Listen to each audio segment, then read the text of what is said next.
Good afternoon. Great to be with you. Okay. And really cool just going back to last week, 99-yard touchdown. Really happy for Marvin and the group. Marvin will get the headlines there, but really great blocking and, to back that up with the 45-yard punt return we had the week before. It was really cool. So encouraged about where we're at with the group, just waiting for another pitch to hit, whether it's in the punt return or the kickoff return game. So with that, questions that you might have. Yeah, for another week, Sean was complimentary of the special teams, but I guess how do you process that when the team loses by 50?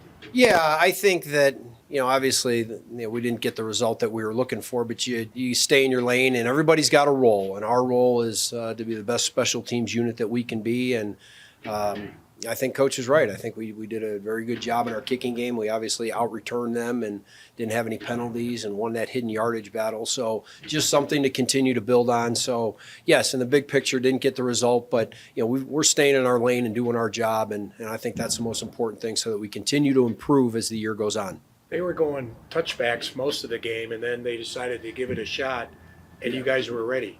How did you keep them prepared? Yeah, I don't know if that was intentional or not, and you're right there, Mike. You get a lot of touchbacks in this league. It's almost like, to a degree, like the baseball analogy. You're waiting for the pitch to hit, and the guy has been throwing ball one, ball two, ball three.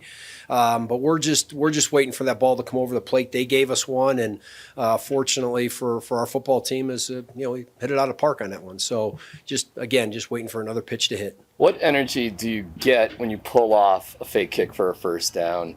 And vice versa, I think anytime you make a momentum play in the special teams world, whether it's a fake kick or a blocked punt or a long return, not only feeds your unit, but it feeds the entire team. And so we just want to do our role to help the football team, complementary football, whether it's a big return to give the offense field position, whatever that may be. So the thing in this is, the quality of play that you get. And so we're just waiting for that quality of play because, as Mike said, there's a ton of touchbacks that are happening. I think the percentage is 80%, but I would see that gradually coming down as the year moves on. So just any play that we can make that can change momentum, that's really what we're looking for. You've done this for a long time. I think right around now, by week 3 or 4, you start losing guys at other spots. How challenging is it when guys that are core special teamers start getting thrust into more game action? Yeah, a little bit of a challenge. I think I might have mentioned it last week, the trickle-down effect that you have. Obviously, 32 Turner Yell was playing more on defense. But that's where you're trying to create that depth of the roster, maybe bringing up a guy on the practice squad. And so that's why we're just evaluating every day because those questions do get asked. Like, hey, what about this guy? What do you think? Can he help? And so we're just trying to reiterate our fundamentals, our techniques so that we can make those big plays to help our football team. If Marvin Mims' role on offense gets even bigger, can he still be the full-time returner, or is that a position that's not really Yeah, I think so.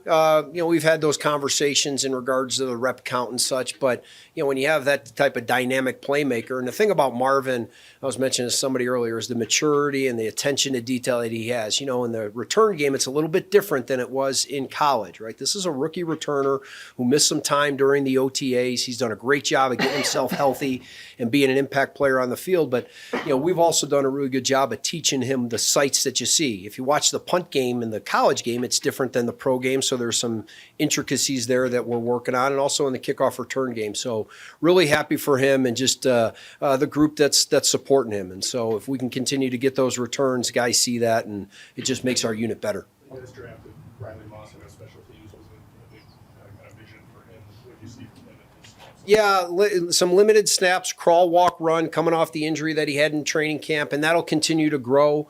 The reps that he did get, that was a positive, and so that'll continue to expand, I think, as we move forward. When you have a rookie returner, how nice is it, I guess, that your prediction that he would be able to handle the job, is the right one, that you can do both jobs? Yeah, it's always great to be Nostradamus. Just kind of look into the crystal ball and, see a win this weekend in Chicago. So, no, just in that light is the credit goes to him. The credit goes to him, and as far as the work that he's done. Anything else? Thanks, Coach. All right, thank you, Coach.